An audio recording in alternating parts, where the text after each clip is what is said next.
Hey folks, my name is Keet Sugathadasa and welcome to OpenSRE. Today we are going to talk about the main responsibilities of a site reliability engineer.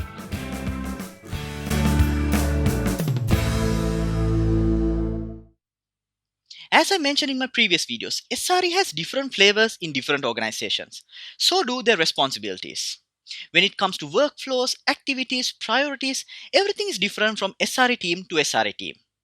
But they all share a set of basic responsibilities towards the services they support.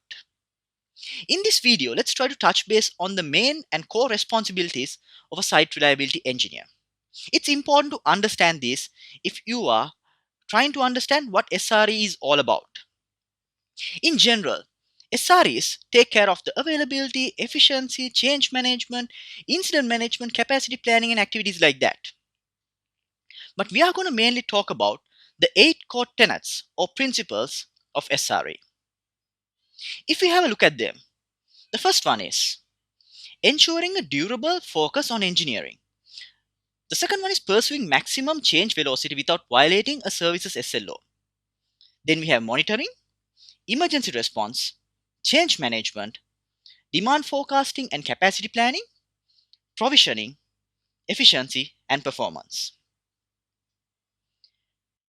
Now let's try to understand each of these separately. Ensuring a durable focus on engineering.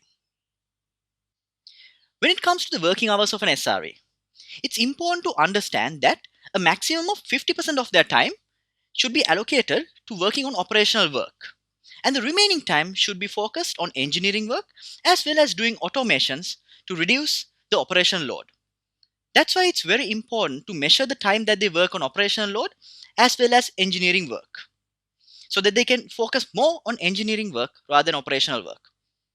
But what happens if they are doing more than what they are allocated for their operational work? If they are doing more than 50% of operational work, the excess amount should be given back or redirected to the engineering teams or the development teams in terms of tickets, bugs, and various things like that. Or even you can get them involved in on-call rotation to help them out. With a mechanism like this, there's a feedback mechanism between the developers and the SREs. And also, the developers are encouraged and they will be notified about reliability issues and how they can contribute more to make sure that the systems are running reliably and they can be recovered without a human intervention. And the next one is pursuing maximum change velocity without violating a service's SLO. The development teams and the SRE teams have this inherent structural conflict that they need to try and eliminate. What is this? The developers are mainly focused on the pace of innovation. And on the other side, the site reliability engineers are mainly focused on the reliability of the system.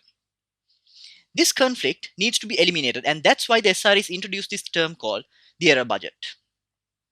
The error budget is the maximum allowed time for a given month for a service to have errors. This goes well with the SLOs and the availability of the service. And if your system is expected to have an availability of 100%, that means your system has no error budget. That means your system can not have errors in the given month. But if your system has an availability of 99%, that means you have an error budget of 1%. And you can go down 1% of the time of the month and have errors, and there's no problem about that. So how does this eliminate that conflict?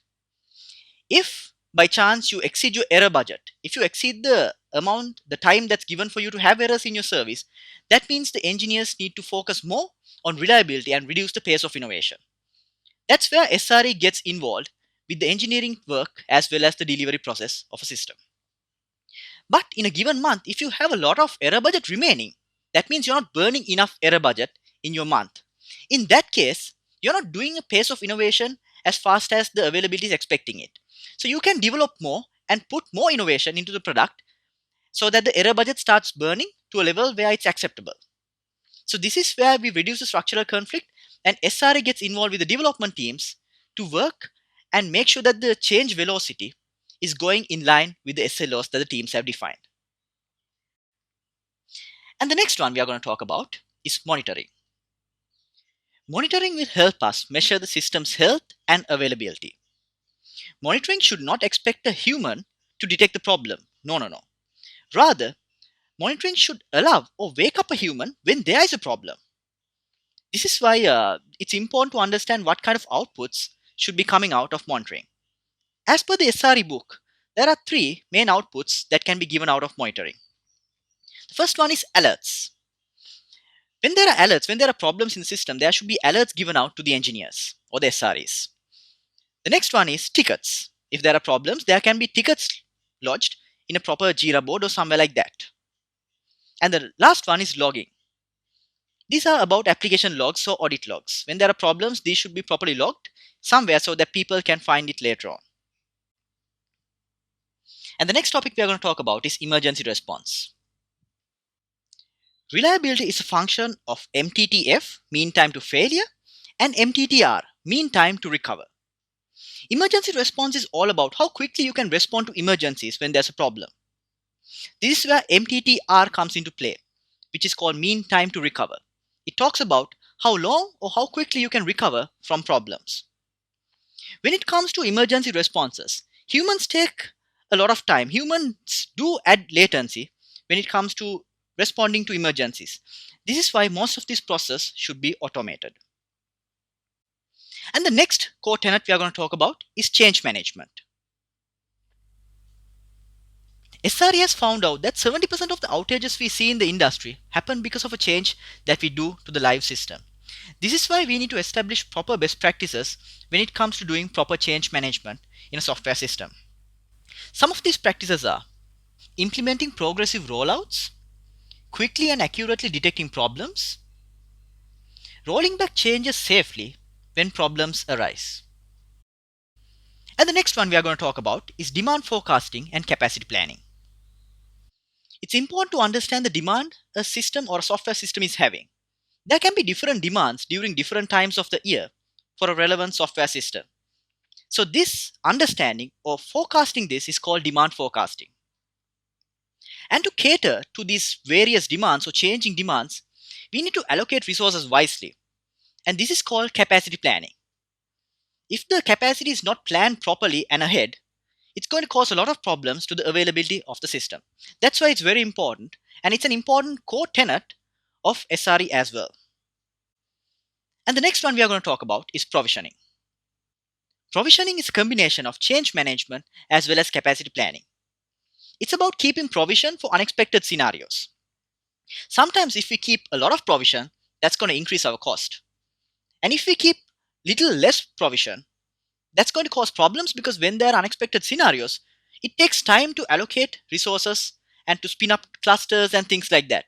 So it's important to understand and provision things ahead so that we know that we are ready for unexpected scenarios. And the last one we are going to talk about is efficiency and performance. Efficiency is about cost versus benefit. In technical terms, it's about provisioning versus utilization. So it's very important to understand these two concepts because a mismatch in these two concepts will directly impact the performance of the service as well as the performance of the teams. And when it comes to SRE, SRE is really interested about taking care of the availability of the system, and performance is something that directly impacts availability. That's why this is also a core tenet of SRE. We have come to the end of this video, and I hope that you have learned a lot about the responsibilities and you have understood the core tenets of SRE. I'll see you in the next video. Have a great day.